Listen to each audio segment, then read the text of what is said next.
하나님의 말씀은 열왕기상 3장 7절부터 10절까지의 말씀. 나의 하나님 여호와여, 주께서 종으로 종의 아비 다윗을 대신하여 왕이 되게 하셨사오나 종은 작은 아이라 출입할 줄을 알지 못하고 주의 빼신 백성 가운데 있나이다.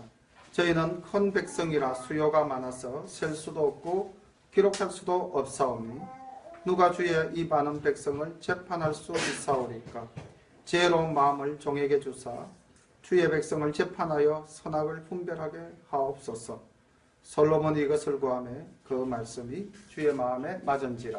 아멘. 솔로몬이 왕위에 올라서 그 아버지 다윗 왕 때에 아버지의 유언을 받아서 이제 적폐를 청산하고 솔로몬 왕조를 본격적으로 시작해 나가는 장면이 3장부터 시작이 됩니다. 그런데 솔로몬이 자기의 왕정을 펼칠 때에 가장 먼저 한 일이 가만히 보니까 하나님께 나아가서 제사를 드린 일입니다. 그리고 그렇게 제사를 드리면서 솔로몬이 하나님께 구한 것이 일반인들의 생각과는 상당히 차이가 많은 그러한 것들을 하나님께 구하게 됩니다. 보통 사람이라면 뭔가 자기가 좀 더 정치를 잘할 수 있도록 또는 자기가 좀 더 명예롭게 될 수 있도록 정복을 하게 한다든지 그런 인간적인 것을 구하게 될 건데 솔로몬이 구한 것은 지혜였습니다. 근데 오늘 우리 설교 제목이 뭡니까? 주의 마음에 맞는지라.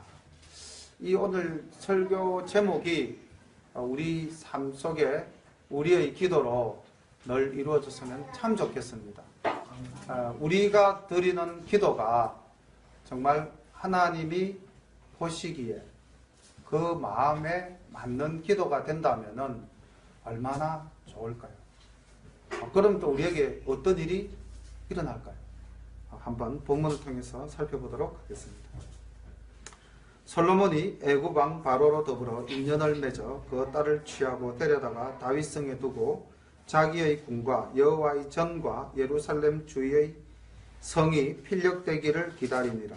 그때까지 여호와의 이름을 위하여 전을 아직 건축하지 아니하였으므로 백성들이 산당에서 제사하며 솔로몬이 여호와를 사랑하고 그 부친 다윗의 법도를 행하되 오히려 산당에서 제사하며 분향하더라. 자, 다윗 때에 산당에서 제사 지냈다라는 말은 없었습니다. 그리고 사울 왕조 때도 산당에서 예배드렸다는 표현은 사무엘이 산당에 제사를 지내러 간다, 음식을 먹는다라는 표현은 있습니다. 이렇게 볼 때 이 산당이라는 이 이방 신을 섬기는 제단이 이스라엘 백성들 삶 속에 굉장히 뿌리를 깊이 내린 것 같습니다. 하나님께서 가나안 땅을 주시면서 이 모든 이방 족속을 다 멸하고 그 주상을 헐고 그 산당을 폐하라 이렇게 말씀을 하셨음에도 불구하고 산당에서 예배드리는 행태가 아직까지 남아있어요. 그리고 원래 이스라엘 백성들은 어디서 제사를 지냈습니까? 그쪽 회막에서 제사를 지냈죠. 근데 그 회막이 사무엘 시대까지 그 실로에 있었거든요. 그런데 엘리 시대에 그 법궤를 전쟁터에 들고 나가서 전쟁을 수행한 적이 있었죠.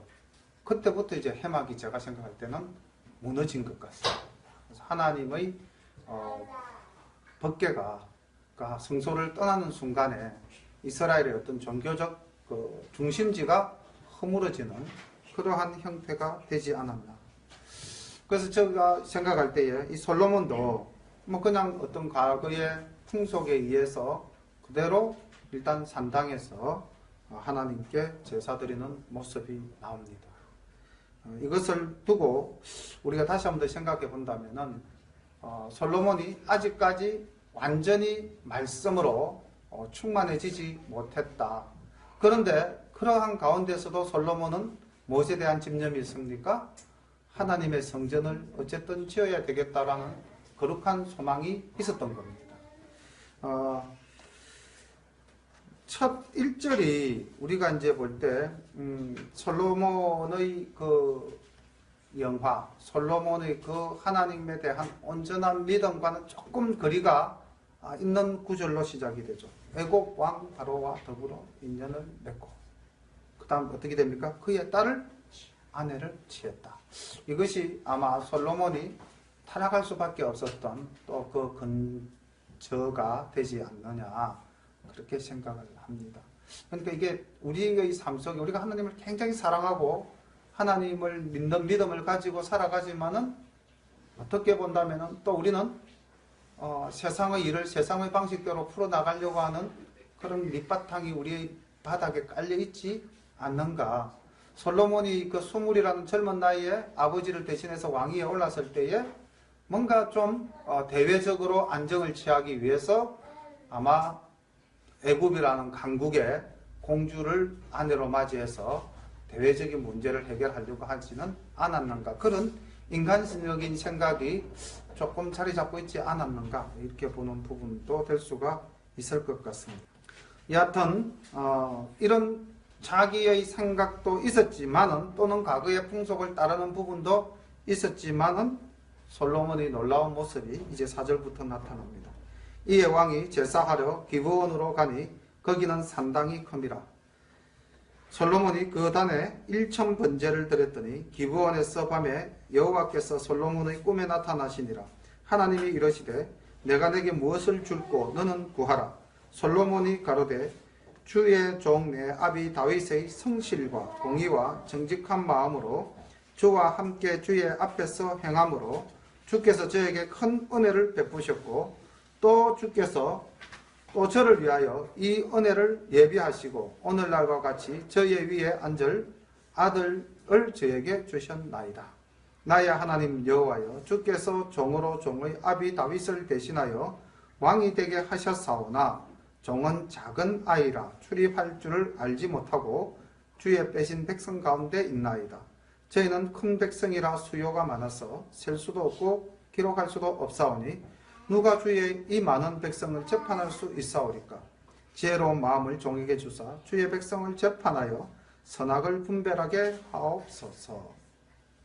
여기까지가 솔로몬의 기도인데, 6절부터 10절까지 6절부터 9절까지 이 솔로몬의 기도를 보면은 솔로몬이 하나님께 나아가서 1000번제를 드릴 만큼 하나님 중심으로 자기의 시세를 시작하려고 했던 모습을 보이고 있습니다. 그리고 그가 상당히 이 영적으로 갈급함을 느끼고 있었다 하는 것을 알 수가 있습니다. 왜? 자기는 아직 어린아이고 출입을 알지 못하고 이스라엘의 백성은 그 수요가 너무 많고 나는 그들을 재판해야 되는데 그들을 충분히 이끌어 나갈 지혜가 없습니다. 자기의 부족한 것들을 다 깨닫고 있었죠. 그리고 솔로몬은 또 이 기도를 할 때에 어떤 마음으로 기도를 했는가?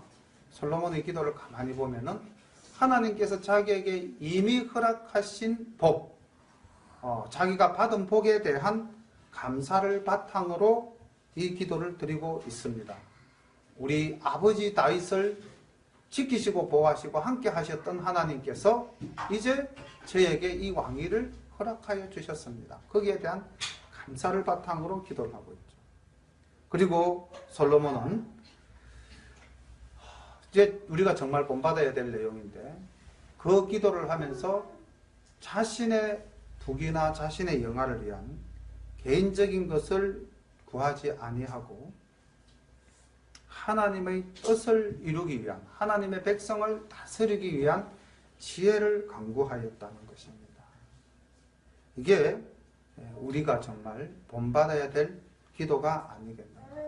그리고 6절부터 9절까지의 이 솔로몬의 기도를 보면 군더더기가 전혀 없습니다. 오늘 우리 기도하신 김현숙 집사님도 정말 미리 준비해 오셔서 기도를 하나님께 정성스럽게 드렸는데 중언부언하지 않았어요. 주님께서도 중언부언하지 말라 그랬었고, 그리고 굉장히 이 분명한 내용을 아주 논리적으로 하나님께 간구한 모습을 볼 수가 있습니다. 그런데 여기서 또 하나 우리가 이 기도와 기도 가운데서 이루어진 일을 바탕으로 볼 때 무엇이 있냐면은 솔로몬이 일천번제라는 이건 더 이상 제가 이야기하지 않아도 되겠죠. 일천번제가 1000번을 계속해서 예배를 드린다 이 개념 아니라는 건 우리 다 알고 있으니까 일천번제를 드리고 주님께 예배 드렸을 때에 그 다음 하나님께서 솔로몬을 찾아오셨습니다. 이게 굉장히 중요한 의미를 우리에게 부여하고 있습니다. 다시 말하면 하나님은 우리를 찾아오시는 분입니다. 내가 진실한 마음으로 하나님께 기도할 때 하나님은 우리를 찾아오셔서 우리에게 우리의 필요한 것을 공급하시는 분이십니다. 예. 그렇기 때문에 우리는 삶 속에서 늘 하나님과의 바른 관계를 정립해야 됩니다. 내가 하나님의 자녀라는 사실을 잊지 말아야 합니다. 내 삶이 항상 하나님의 도우심과 보호하신 가운데서 복을 받아 누리고 있다는 것을 고백해야 됩니다. 우리가 살면서 경제적으로나 또 여러 가지 주변 상황이 어려울 때가 있죠. 환난과 풍파를 당합니다. 오늘 아침 새벽 기도 때 우리가 바울이 이제 로마로 가기 위해서 14일 동안 바다 위에서 밥 한 그릇 먹지 못하고 그렇게 헤매일 때도 바울은 어떻게 생각했습니까? 안심하라. 우리 하나님께서 나를 구해주시는 줄로 나는 확실히 믿는다. 이런 믿음을 가지고 있었어요. 네. 왜요? 바울은 그런 확신을 하나님으로부터 받았거든요. 내가 너를 지킨다. 내가 너를 로마까지 분명히 가게 한다. 그렇다면 그 하나님께서 오늘날 우리에게도 약속하지 않으시겠습니까? 내가 너를 지킨다. 내가 너의 모든 환난과 질고를 다 승리하게 하겠다. 이 믿음을 가지고 우리가 하나님과의 관계를 바르게 정립을 해야 됩니다. 그리고요, 내 삶의 목표를 수정해야 됩니다. 내 삶의 목표가 현실적인 것이 있다면 하나님께서는 우리와 함께 하지 않으실 수도 있습니다. 하나님은 하나님의 자녀들이 하나님의 품 안에 거하시기를 기뻐하시는 분이시거든요. 그런데 그 자녀가 세상을 향해서 나아가고자 한다. 세상의 욕망을 쫓아가고자 한다. 얼마나 마음이 아프시겠습니까? 함께 하실까요? 치시겠죠. 그렇게 해서 돌이키게 하시겠죠. 혹시 내가 환난 중에 있다라고 생각하신다면 그 원인이 어디에 있는가? 내가 정말 하나님과의 바른 관계를 정립하고 하나님을 향해서 나아가고 있는가? 내가 하나님을 믿기는 하지만은 내가 예배를 드리긴 하지만 내가 교회를 다니긴 하지만 내가 세례를 받았기는 하지만은 뭔가 내가 목표로 하고 있는 것이 다른 곳이 있지 아니한가? 또 한 가지 우리가 여기 솔로몬의 기도에서 꼭 체크해야 될 내용이 정말 나에게 필요한 것이 무엇인가? 굉장히 분명하게 우리가 이 부분도 인식해야 됩니다. 그냥 주변 사람들을 둘러보고 저 사람에게 있는 것이 나에게도 있었으면 좋겠다. 이런 막연한 것보다는 또는 비교해서 가지기를 원하는 것보다는 정말 내가 하나님과의 관계 속에서 내가 바르게 살기 위해서 꼭 나에게 필요한 것이 무엇인가를 정확하게 아는 지혜. 이 솔로몬이 이 지혜가 있었던 겁니다. 그렇게 모든 것이 충족되어졌을 때에 솔로몬의 기도는 10절에 보면 주의 마음에 맞은지라 라는 결론으로 완성됩니다. 자, 이렇게 기도가 정확하게 이루어졌을 때에 하나님이 주시는 복을 한번 보겠습니다. 11절 이에 하나님이 저에게 이르시되 내가 이것을 구하도다. 자기를 위하여 목숨도 장수도 구하지 아니하며 부요도 구하지 아니하며 자기의 원수의 생명멸하기도 구하지 아니하고 오직 송사를 듣고 분별하는 지혜를 구하였은즉 내가 내 말대로 하여 내게 지혜롭고 총명한 마음을 주노니 너의 전에도 너와 같은 자가 없었거니와 너의 후에도 너와 같은 자가 일어남이 없으리라. 내가 또 너의 구하지 아니한 부와 영광도 내게 주노니 내 평생의 열왕 중에 너와 같은 자가 없을 것이라. 내가 만일 내 아비 다윗의 행함같이 내 길로 행하며 내 법도와 명령을 지키면 내가 또 내 날을 길게 하리라. 자, 솔로몬의 기도에 응답하신 하나님의 놀라운 복을 한번 보십시오. 솔로몬이 구한 것은 지혜를 구하였는데 하나님께서는 네가 부도 구하지 아니하고 또 네가 네 목숨의 장수도 구하지 아니하고 네 원수 쳐서 매라는 것도 구하지 아니하였으나 어떻습니까? 내가 이 모든 것을 너에게 다 주겠다라고 약속하십니다. 그리고 이런 부귀를 누리는 사람은 네 전에도 네 후에도 없을 것이다. 근데 여기 14절에 보면은 딱 하나 조건을 걸은 게 있어요. 목숨에 대해서, 생명에 대해서는 네 아비 다윗의 행함같이 나의 길로 행하며 나의 법도와 나의 명령을 지키면 내가 또 너의 나를, 너의 생명을 길게 하리라. 솔로몬이 몇 살에 죽은 것 같습니까? 잘 모르시겠죠? 솔로몬이 왕위에 오른 나이가 10대 후반이거나 잘하면 20살 정도쯤 된다고 말씀을 드렸죠. 그럼 솔로몬이 왕위에 몇 년을 재위했냐면은 40년을 재위했습니다. 그러면은 짧게 본다면 57, 8세, 조금 길게 본다 하더라도 60세죠, 그죠? 그러니까 솔로몬이 장수했습니까? 장수하지 못했습니까? 그렇게 장수한 것 같지는 않죠. 왜 그랬을까요? 솔로몬이 곧 하나님을 배반하고 아버지 다윗의 길로 걷지 않았다는 겁니다. 우리 이것도 한 번쯤 생각해 봐야 될 내용인 것 같습니다. 솔로몬이 깨어보니 꿈이더라. 이에 예루살렘에 이르러 여호와의 언약궤 앞에 서서 번제와 수원제를 드리고 모든 신복을 위하여 잔치하였더라. 기브온에서 돌아와서 예루살렘에 하나님의 법궤가 있었는데 그 언약궤 앞에서 다시 한 번 더 번제와 수원제를 드리고 신복을 위해서 잔치하였다는 내용입니다. 그럼 우리가 기브온 산당이 어떠한 형태로 오늘날까지 남아있는지 제가 화면을 한번 보여드리도록 하겠습니다. 지금도 이 기브온이라는 도시 정상에 그 당시에 사람들이 제사 지냈던 산당이 이렇게 유적지로 남아 있습니다. 저희들이 그 이스라엘 성지순례를 갔을 때에 이 기브온 산당은, 기브온이라는 도시는 들어가지를 못했어요. 예루살렘을 떠나서 서북 쪽으로 약 한 9km 정도 가면은 기브온이 있었는데, 기브온은 예루살렘보다 훨씬 더 높은 지대에 있는 도시였습니다. 그래서 저희들이 찻장 밖으로 멀리 보면서 스쳐갔는데, 그 도시의 중앙에 있는 산 꼭대기에 저렇게 제사를 지냈던 산당이 있고요. 그리고 또 저기에 가면은 엘리야 기념교회가 있다고 합니다. 그리고 이제 다음 페이지를 보면은 솔로몬이 이룩했던 그 영역이 나옵니다.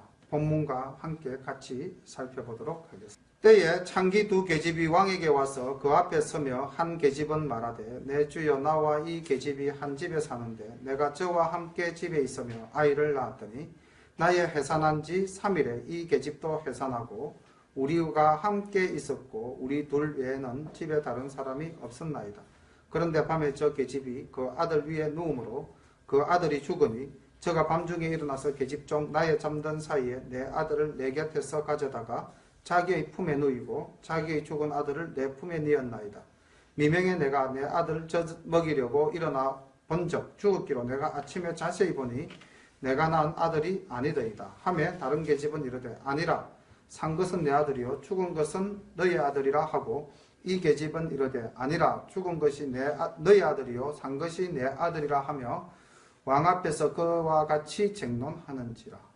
왕이 가로되 이는 말하기를 산 것은 내 아들이요 죽은 것은 너의 아들이라 하고 저는 말하기를 아니라 죽은 것이 너의 아들이요 산 것이 내 아들이라 하는도다 하고 또 가로되 칼을 내게로 가져오라 하니 칼을 왕의 앞으로 가져온지라 왕이 이르되 산 아들을 둘에 나눠 반은 이에게 주고 반은 저에게 주라. 그 산 아들의 어미 되는 계집이 그 아들을 위하여 마음이 불붙는 것 같아서 왕께 아뢰어 가로되 청컨대 내 주여 산 아들을 저에게 주시고 아무쪼록 죽이지 마옵소서 하되 한 계집은 말하기를 내 것도 되게 말고 내 것도 되게 말고 나누게 하라 하는지라. 왕이 대답하여 가로되 산 아들을 저 계집에게 주고 결코 죽이지 말라. 저가 그 어민이라 하매 온 이스라엘이 왕의 심리하여 판결함을 듣고 왕을 두려워하였으니 이는 하나님의 지혜가 저의 속에 있어 판결함을 봄이더라. 너무나 잘 아는 내용이지 않습니까? 두 아이를 가진 어머니가 한 아이가 죽자 살아있는 아이를 서로 자기의 것이라고 고집하고 왕에게 나와서 이제 판결을 요구하는데 왕은 난감할 수 있죠. 누가 보는 만가. 저는 이 말씀을 준비하면서 제 나름대로 한번 판결을 어떻게 나는 판단을 한번 해볼까. 엄마를 어떻게 찾아줄까 생각을 해봤습니다. 혹시 여러분들도 생각해 보신 게 있습니까? 이 내용에서 지금 솔로몬은 칼을 가져와서 아이를 반을 잘라서 각각에게 나눠줘라. 이렇게 이제 판결을 했어요. 그렇죠? 저의 판결은 조금 다르게 내렸습니다. 혹시 여러분들도 이 내용을 보시면서 너무나 잘 아는 내용이지 않습니까? 어떻게 하면 진짜 엄마를 찾아줄 수 있을까요?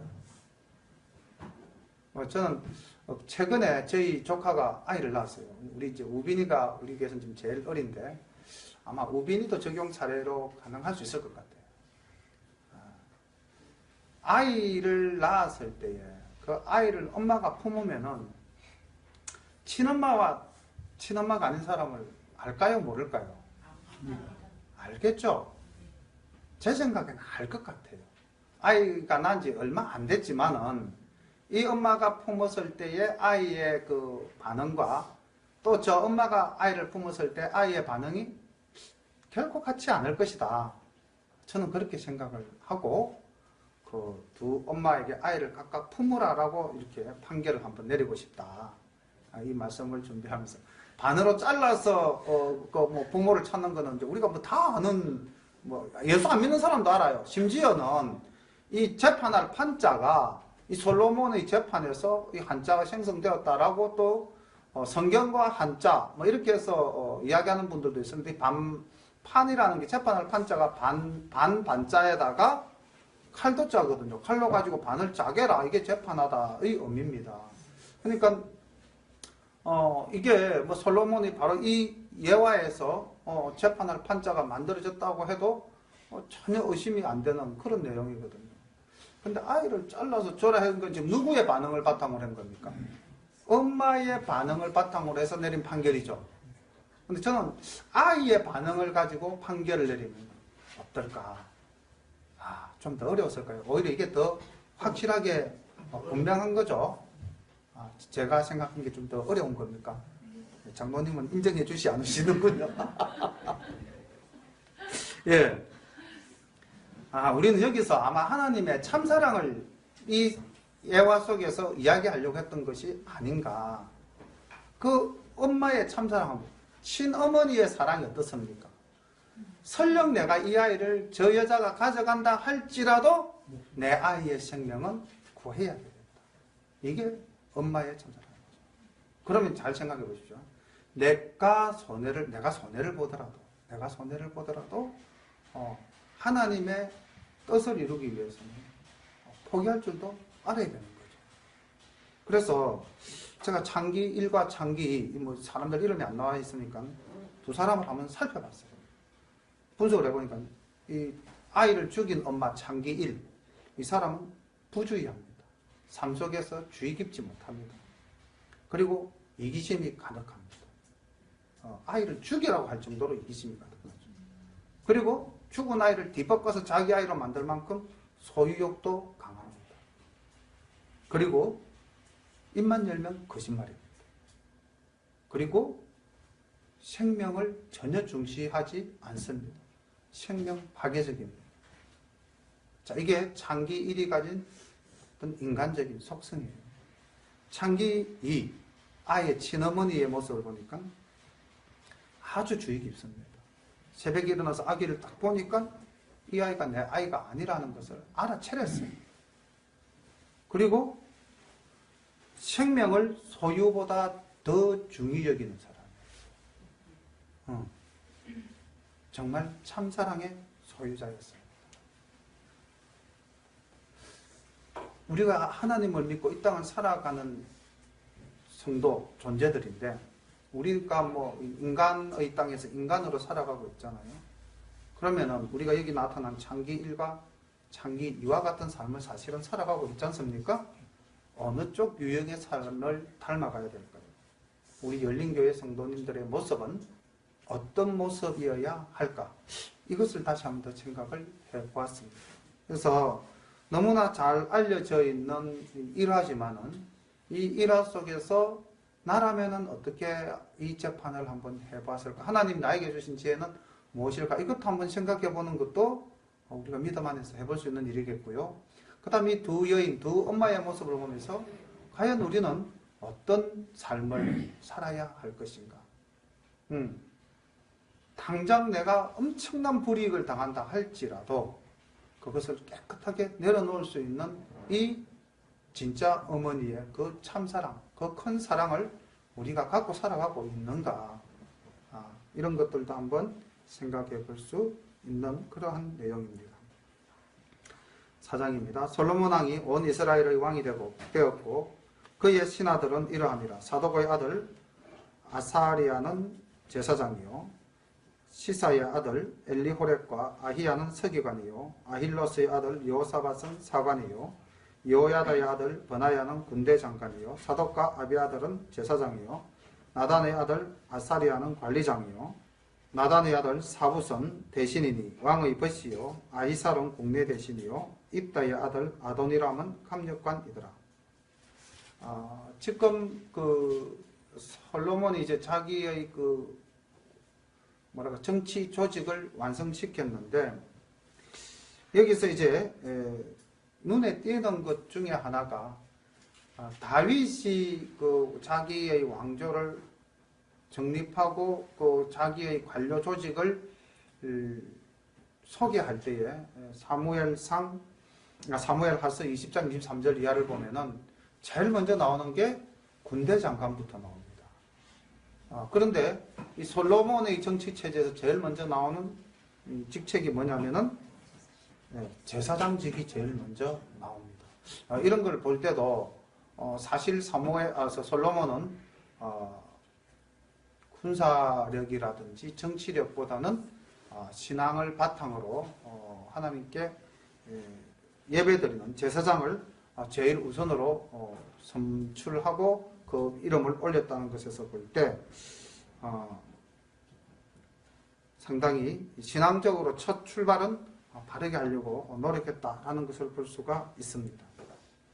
7절 솔로몬이 또 온 이스라엘 위에 12관장을 두매 그 사람들이 왕과 왕실을 위하여 식물을 예비하되 각기 1년에 한 달씩 식물을 예비하였으니 그 이름은 이러함이라. 에브라임 산지에는 벤후리요 마가스와 사알빈과 베세메스와 엘론벳하나네는 벤데가리요 아룻부세는 베네셋이니 소고와 헤벨 온 땅을 저가 주관하였으며 돌 높은 땅 온 지방에는 벤 아비나답이니 저는 솔로몬의 딸 다밧으로 아내를 삼았으며 다아낙과 머깃도와 이스라엘 아래 사르단 가에 있는 베스안 온 땅은 아힐루스의 아들 바하나가 맡았으니 베스안에서부터 아벨무홀라에 이르고 용르암 바깥까지 미쳤으며 길르앗 라모데는 벤 게벨이니 저는 길르앗에 있는 므낫세의 아들 야일의 모든 촌을 주관하였고 또 바산 아르곱 땅의 성벽과 높빗장이 있는 큰 성읍 60을 주관하였으며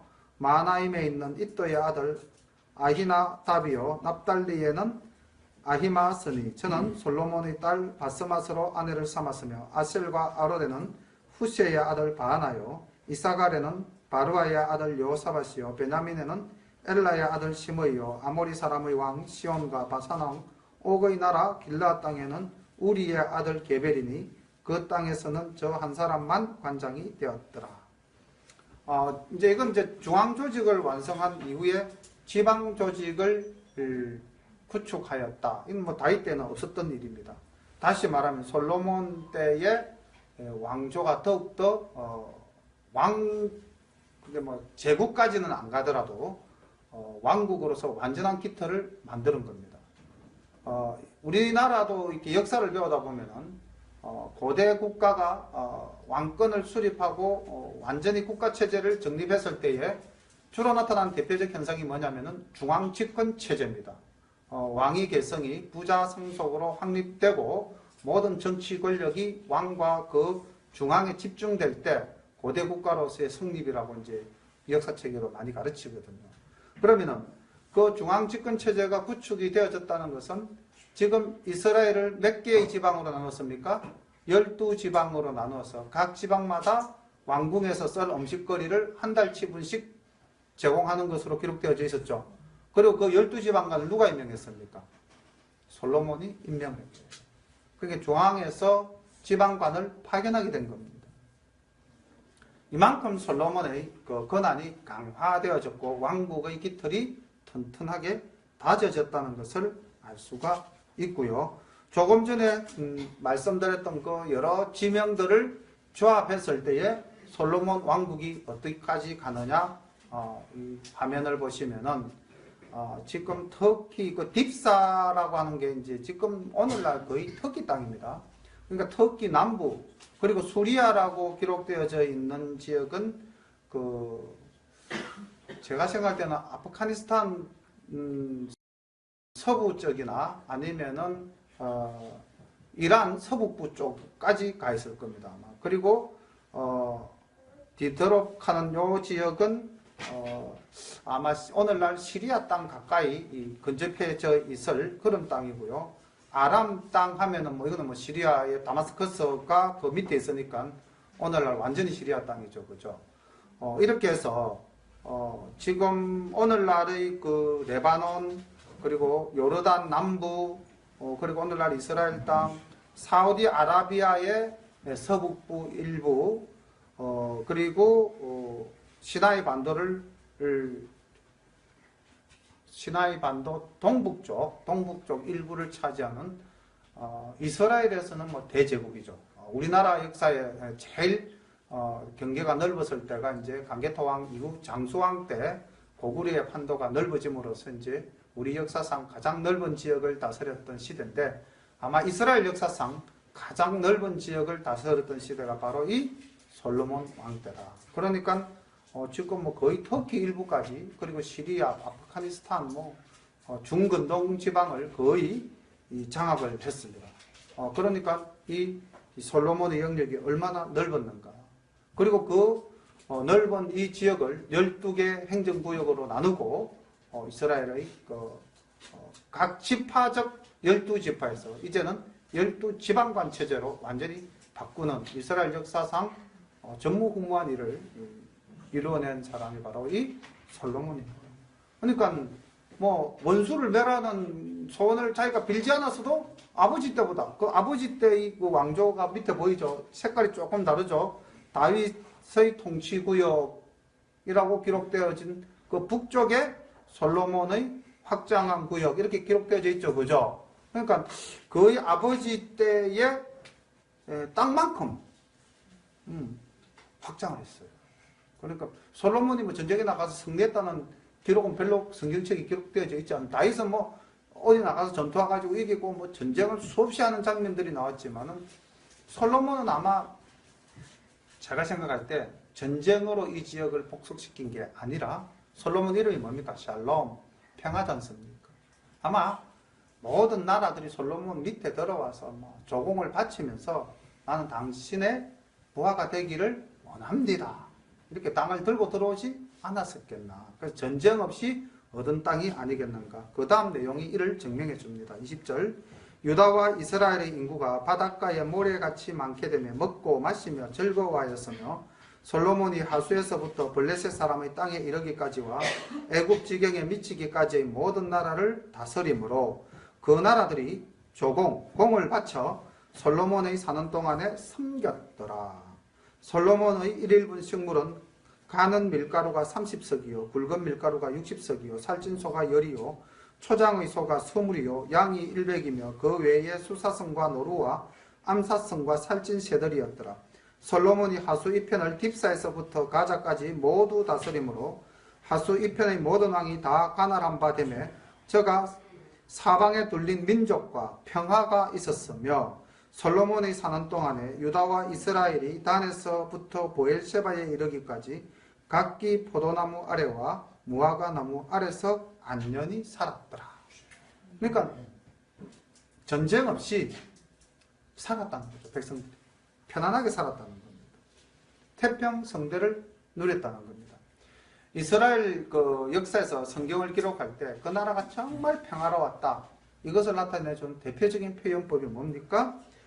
포도나무 아래와 무화과 나무 아래 살았더라. 이게 이제 먹을거리가 풍족하였더라 이 말입니다. 동양적 표현으로 한다면 뭐라고 해야 되겠습니까? 태평성대를 누렸더라.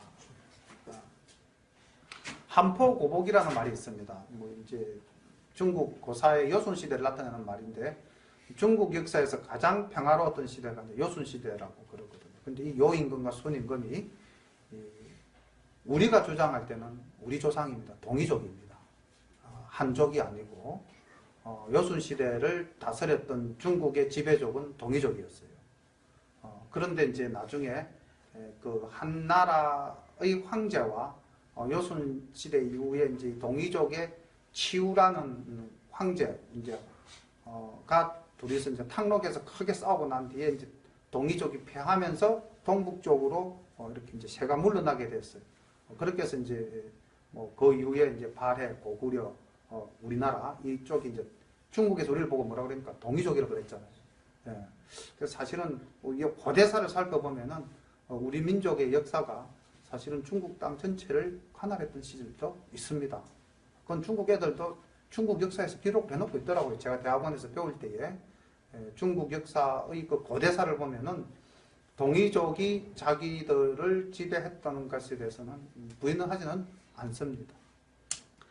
조금 객기로 샜는데요.